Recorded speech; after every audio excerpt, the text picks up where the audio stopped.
Good morning everyone. अहिले चाहिँ म चाहिँ उठेर चट्ट बाहिर नुहाएर फ्रेस भएको छु। बाहिर हेर्न सक्नुहुन्छ, यो चाहिँ हामी चाहिँ फर्स्ट फ्लोरमा बस्छौँ कि बाहिर हेर्न सक्नुहुन्छ। यहाँ कस्तो फोहोर हो। यहाँ चाहिँ लास्ट कचडा। यहाँ पनि हामी आउने बेलामा यस्तो फोहोर गरेर राखेर र हाम्रो बाला हामी सफा गरिन्न। किन सफा गर्ने अरे चाहिँ कुरा चाहिँ त्यही हो। आज चाहिँ मेरो चाहिँ छुट्टी हो। अनि भर्खरै उठेर चाहिँ चट्ट लगाएर हल्का नुहाइदिएको फ्रेस। छुट्टीको दिनमा कस्तो हल्का धेरै बेरसम्म सुताउनु हुन्छ मासला, तर सुत्नै सकिन्न कि। म त सुत्नै सक्दैन कि छुट्टीको दिनमा। झन् त्यो धेरै सुत्ने हुन्छ नि त, म सुत्नै सक्दैन कि।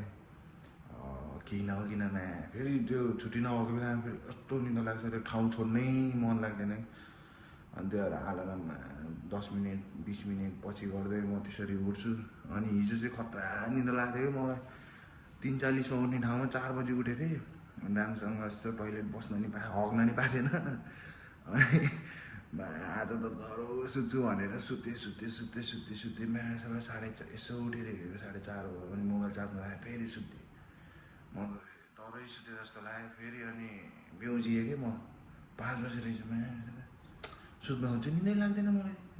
फेरि म उठिदिएँ, फ्रेस भयो। हेरेखेरि यस्तो मार्केट जान लागेको यसो। त्यही हो अवस्था। यो रुमको अवस्था यस्तो छ हाम्रो चाहिँ। यस्तै हो। यो चाहिँ हाम्रो लकरहरू हो। यो चाहिँ मेरो कपडा हो। कपडा चाहिँ यसरी नै सुकाइरहेको हुन्छ हामीले त के हेर्नु, मैले यो बाहिर सुकाउँदैन क्या। बाहिर बाल्कनीमा सुकाउँदैन। यहीँ ह्याङ्गर लगाएँ, यताउति झुन्डाएँ यो ड्युटी ड्रेसहरू यहाँको। अनि मैले त पहिला दुबईमा पनि 1 वर्ष गरेको हो नि त। दुबईमा नि मैले त यो रुम चिसो हुन्थ्यो कि। पहिला त दुबईमा त 17 डिग्रीसम्म हामी राखिन्थ्यो। यहाँ चाहिँ 22 छ। 17 डिग्रीसम्म राखिन्थ्यो। अनि 17 डिग्रीसम्म राखेर चाहिँ त्यो यत्तिकै त्यो धोएर त्यहाँ राखिदियो भने, सर्टहरू प्यान्टहरू धोएर राखिदियो भने ठ्याक्क बेलुका 12-1 बजीतिर राखिदियो भने ठ्याक्क बिहान 8-9 बजीतिर सुकिसक्थ्यो क्या त्यो रुमकै चिसोले गर्दा। अनि त्यत्तिकै अनि आइरन गरेँ नि लगाएर हिँडेँ। यहाँ पनि अनि यस्तरी नै राखिदिएको मैले। यहाँ अब यो त आइरन पनि गर्नु पर्दैन। यो टी सर्ट र यो ट्र्याक हो। टी सर्ट र हुडी चाहिँ कम्पनीले दिएको, ट्र्याक चाहिँ आफ्नो हो, मजा नि आफ्नै हो। अनि यो चाहिँ हाम्रो रुमको सफा गर्ने हो। यो यतातिर ध्यान नदिउँ, सफा गर्नेको राखेको। त्यहाँ चाहिँ मैले आज मासु पकाउने भनेर चाहिँ मासु भिजाएको छु। यहाँ चाहिँ मासु भिजाएको छु। यहाँ चाहिँ फ्रोजन नै हो कि, सबै पाउने फ्रोजन मासु नै हो। त्योहरू मासु भिजाएको छु। फ्रोजन पाउँछ, फ्रेस कुनै ठाउँ पाउँछ, तर फ्रेस पनि लास्टै त्यो यत्रो पाउँछ। 1 किलोको यत्रो हो। यो त अब होला यो ब्रोइलर नै हो। त्यही नि मासु त मासु हो। फ्रोजन मात्र पाउँछ क्या। अनि मलाई हेरेर त्यो झ्याउ लाग्छ क्या। के भन्छ अब, फ्रेस लिएर आयो भने 1 केजी यत्रो पाउँछ। यो अब ब्रोइलर त हो नि, अब के हालेर मात्रै धेरै नै खाँदिनँ कि कुखुराको मासुहरू। पछिल्लो महिना पनि 1 किलो मात्र खाएँ मैले। 1 किलोलाई चाहिँ काटेर चाहिँ आधी काटेर भिजाएँ, आधी काटेर फ्रिजमा राखिदिन्छ, आधी पकाइदिन्छु कि। एक्लै हो नि त मैले खाना खाने फेरि। अनि एक्लैले किन धेरै चाहियो। मैले फेरि धेरै खाने बेला त अरू धेरै खाइदिन्छ, थोरै खाने बेला थोरै नि, यसो 3-4 पिस 5-6 पिस त गइरहेको हुन्छ। धेरै खाने पनि हुन्न भने मैले खाँदिनँ कि। त्यही हो। सो अहिले एकछिनमा बाहिर गएपछि भेटौँला है त। अनि यही हो हाम्रो रुमबाट देखिने भ्यू। यहाँ बाहिर गाडीहरू छ, पार्क गरेर राखेको गाडीहरू। मैले अस्ति पनि भनेको थिएँ नि, पुरै एउटै कलरको हुन्छ कि। यो बिचकोमा त अलिकति अर्को कलरको छ। नजर पुरै बिल्डिङहरूको एउटै जस्तो लाग्छ कि मलाई चाहिँ। मलाई त लाग्यो कि तपाईँहरूलाई पनि लाग्यो। सो त्यही हो। मम्मीले नि कल गरेर राख्नु भएको थियो, मम्मीसँग नि बोलौँ। अनि त्यसपछि एकछिनपछि भेट्छ है त गाइस। म चाहिँ आज चाहिँ मार्केट हिँडेको। छुट्टीमा त्यही हो, उठ्यो मार्केट गयो आयो फेरि। अनि यसपछि गेम्सहरू हुन्छ, पब्जी खेल्यो मासले। बिहान एयरपोर्ट र एयरफोनमा आएर यसो लगाएर खेलिरहेको कस्तो छुट्टी हो कि। एयरफोन पनि किन्न छ, जससँग फेरि पैसाको अलिक कमी छ आजकल। अब फेरि मम्मीलाई पनि पठाउनु पऱ्यो भनेर चाहिँ तनाव भइरहेको छ। पैसा अलि छैन आज यो महिना चाहिँ। तनाव त के हुने, पैसा त पठाउनु त हाम्रो कर्तव्य हो। त्यही अलिकति पैसा छैन मात्र भनेको हो। ल सो गाइस, बाहिर गएपछि भेटौँला। मार्केट थियो है त। सो गाइस चाहिँ यो बाटोमा हिँड्दैछु म चाहिँ अहिले। कता अहिले चाहिँ हिँड्न पऱ्यो कि यसो छुट्टी नमिलेर नत्र गाडीमा जान्थेँ। म चाहिँ मम्मीसँग बोल्दै हिँड्दैछु। यो हातको डाम चाहिँ ओवन उसले पोलेर लग्यो। सो यही हो, अहिले भेटौँ लागेको। यसो मम्मीसँग कुरा गर्दैछु। सो यतातिर बिल्डिङहरू यस्तै छ। म चाहिँ अहिले हिँडिरहेको छु। यो चाहिँ हवेलीको फायर स्टेसन। सो तपाईँले हेर्न सक्नुहुन्छ पुरै राउन्ड फिगर भ्यूहरू। भित्र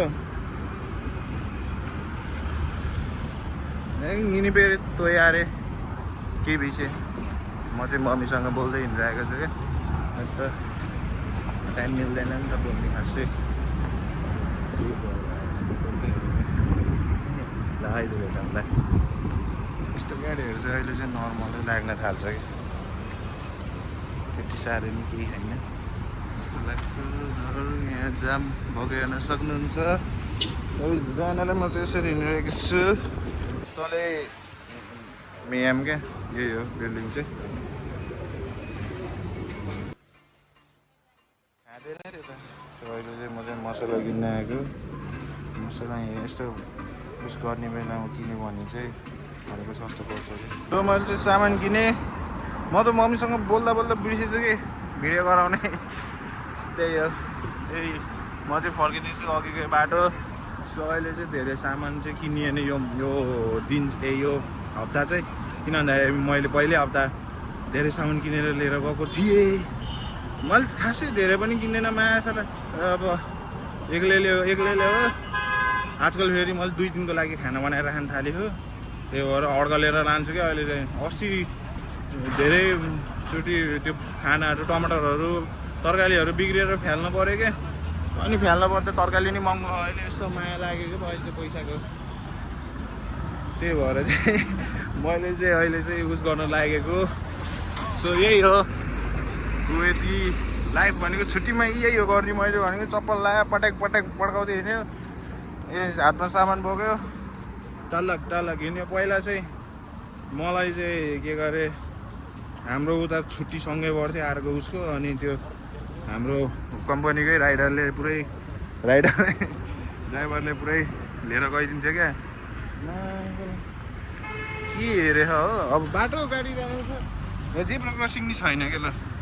जेब्रा क्रसिङ छैन। अनि सरकारले चाहिँ यहाँ कुवेती गभर्मेन्ट नि होइन हो, कुवेती रुल्स अनुसार ट्राफिक रुल्स अनुसार चाहिँ जथाभावी त्यतैबाट बाटो नकाट्नु यताउति भन्छ।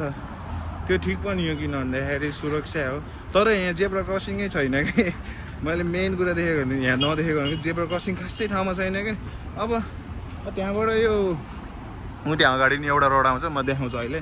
त्यहाँ अगाडि नि अब हुनुपर्ने नि त जेब्रा क्रसिङै छैन कि। त्यो बाटोको त्यो यत्रो गल्लीबाट यसरी काट्नलाई त त्यो जेब्रा क्रसिङ राखेर त भएन नि त। त्यो पनि होला अब उनीहरूको छुट्टै रुल्सहरू होला। तर अब काट्न लाग्यो भने छैन क्या। यो चाहिँ अलि खासै सेफटी चाहिँ मलाई लाग्दैन। किनभने होइन ल त फेरि यस्तो स्ट्रिक्ट छ नि होइन।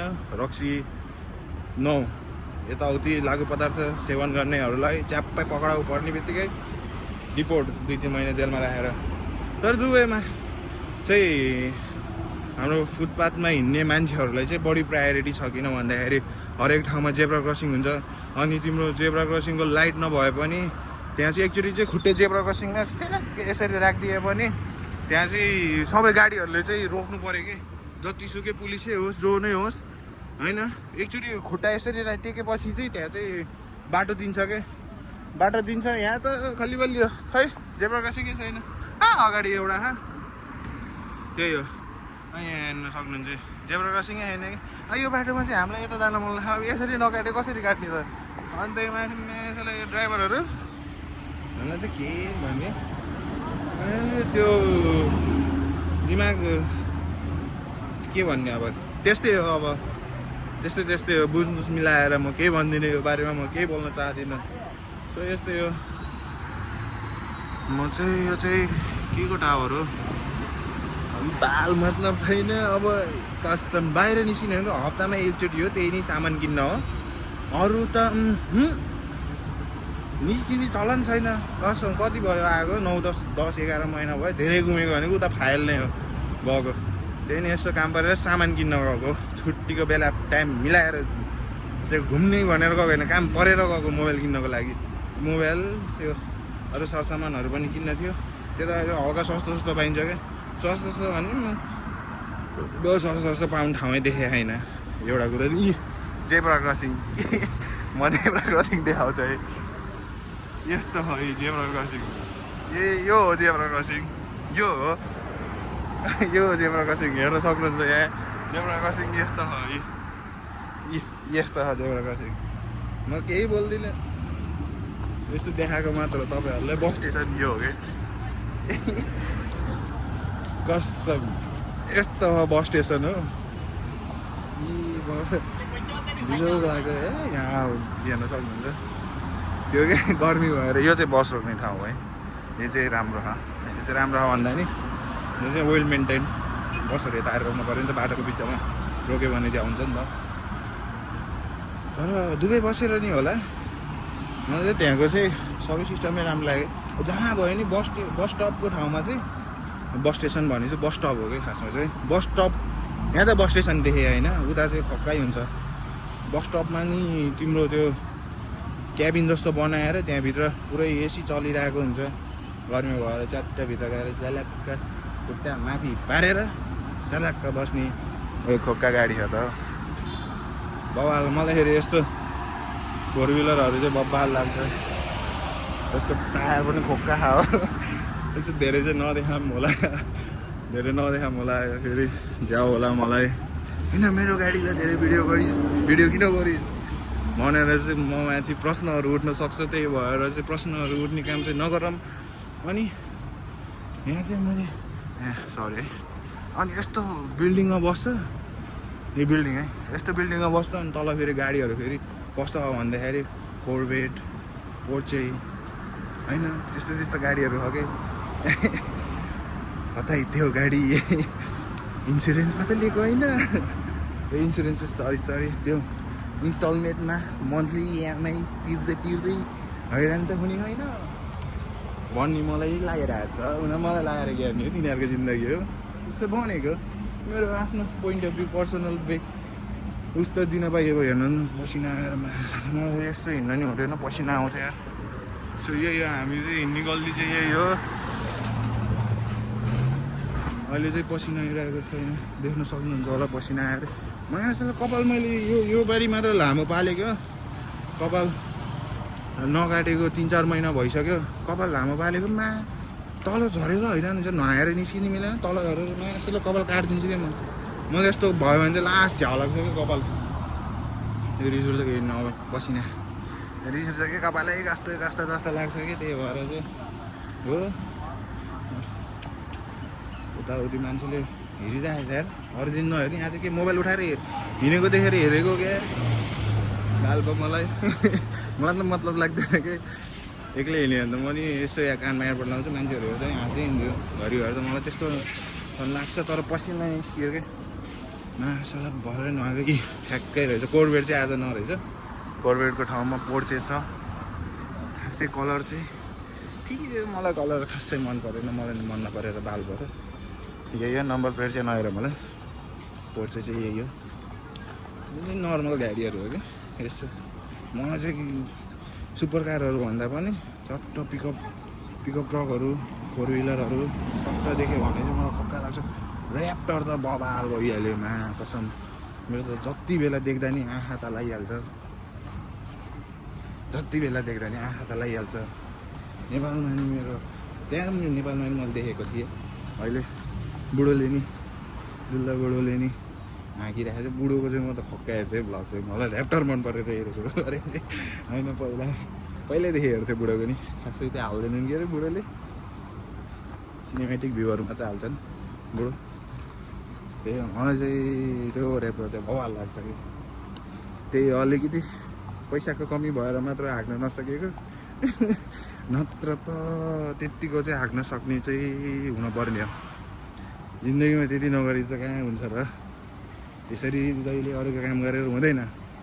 म यो काम त्याग्ने विचारमा छु अरे मिडिया आएको 1 वर्ष नि भयो होइन टेक्निक यो चाहिँ ड्रेनेज कस्तो बुस्स गनाएको हो मान्छेलाई फोहोरीहरू लास्ट फोहोरीहरू हो कसम यति फोहोर लाग्छ यो ए यहाँ डम्पिनहरू यहाँ डस्टबिनहरू भन्छ डम्पिन यताउति यो भयो नि